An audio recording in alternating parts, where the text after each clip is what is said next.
খবরের জেরে সোমবার দুপুরে জম্পুইজলা ব্লকের জগাইবাড়ি ভিলেজের ৩ নম্বর ওয়ার্ড নিদান কোবরাপাড়া এলাকায় ছুটে গেলেন বিধায়ক মানব দেববর্মা। বেহাল রাস্তা এবং বেহাল ব্রিজ সরেজমিনে পরিদর্শন করেন বিধায়কের সঙ্গে ছিলেন জগাইবাড়ি এলাকার তিপ্রামথা দলের স্থানীয় নেতৃত্বরা।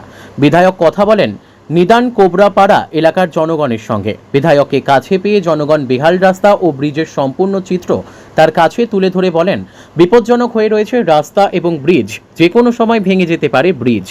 বহু মানুষ এই বেহাল রাস্তা ও ব্রিজ দিয়ে চলাচলের সময় ভেঙেছে হাত পা, ভেঙেছে কোমর। গর্ভবতী মহিলা এবং মৃত মানুষের দেহ শ্মশানে নিয়ে যেতে গেলে গ্রামের 5 জন মানুষকে ডেকে আনতে হয়। বেহাল রাস্তা ও ব্রিজের কারণে গ্রামে ঢুকছে না কোনো গাড়ি। মহা সমস্যায় রয়েছে গ্রামের মানুষ। কয়েকদিন আগেই ভয়াবহ বন্যায় রাস্তা এবং ব্রিজ আরও বেহাল হয়ে গিয়েছে। ব্রিজের মধ্যে ফাটল দেখা দিয়েছে, ব্রিজের চতুর্দিকের মাটি ধসে গিয়েছে। অতি দ্রুত ব্রিজ এবং রাস্তা সারাই করা না হলে যোগাযোগ বিচ্ছিন্ন হয়ে যাবে নিদান কোবরাপাড়া এলাকার মানুষের। বিধায়ককে কাছে পেয়ে গ্রামের মানুষ সবিস্তারে পুরো ঘটনা তার সামনে তুলে ধরেন। বিধায়ক বলেন, তিনি এমএলএ হওয়ার আগে থেকেই এই রাস্তা এবং ব্রিজের বেহাল দশা জানেন। এমএলএ হওয়ার পর তিনি দপ্তরের সঙ্গে কথা বলেছেন, কিন্তু এখন পর্যন্ত বেহাল রাস্তা এবং ব্রিজের কোনো কাজ হচ্ছে না। তবে বিধায়ক এলাকার মানুষকে প্রতিশ্রুতি দিয়ে এসেছেন, অতি দ্রুত নিদান কোবরাপাড়া এলাকার রাস্তা ও ব্রিজের কাজ শুরু হবে। আরডি দপ্তর থেকে ব্রিজ এবং রাস্তার জন্য 9 লক্ষ টাকা মঞ্জুর হয়েছে বলে বিধায়ক গ্রামের মানুষকে জানিয়েছেন।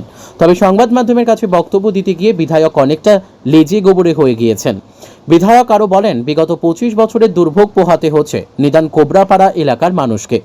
কারণ 25 বছর আগে যে ব্রিজ নির্মিত হয়েছিল সেটা অত্যন্ত নিম্নমানের কাজ হয়েছে এবং সেই কাজে দুর্নীতিও হয়েছে, যার ফলে ব্রিজ নদীর নিচে চলে যাচ্ছে এবং ব্রিজে ফাটল দেখা দিয়েছে। নিদান কোবরাপাড়া জগাইবাড়ি বেশি আমরা রাস্তার অবস্থা বেহাল অবস্থায় এটা দেখতে এসেছি আমরা। এই রাস্তা আগে থেকেই, বিশেষ করে এই ব্রিজটা আগে থেকে আমি পর্যায়ে দিয়ে রেখেছি, যেহেতু এমএলএ হওয়ার পরে, এমএলএ হওয়ার আগেও ব্রিজটা দেখার পর যে অবস্থা ছিল, এখন গত বন্যাতে আরও ব্রিজটার অবস্থা অনেক মানুষ চলার অবস্থাতে নেই।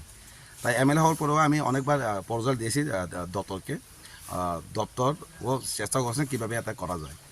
তাই আমরা দেখতে এসেছি পরে বন্যার পরে রাস্তার অবস্থা তো সব ভেঙে আর চলার মস্ত রাস্তা নেই।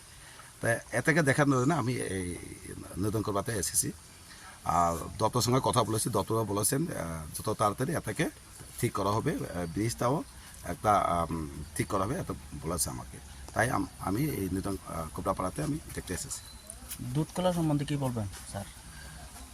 এটা তো এ ব্যাপারে আমি কিছু বলবো না। আমার কাজ জনসাধারণের সাথে কীভাবে সমাধান করা, জনসাধারণের সমস্যাকে কীভাবে সমাধান করে আমি সমাধান করে এই আমার চিন্তাধারা।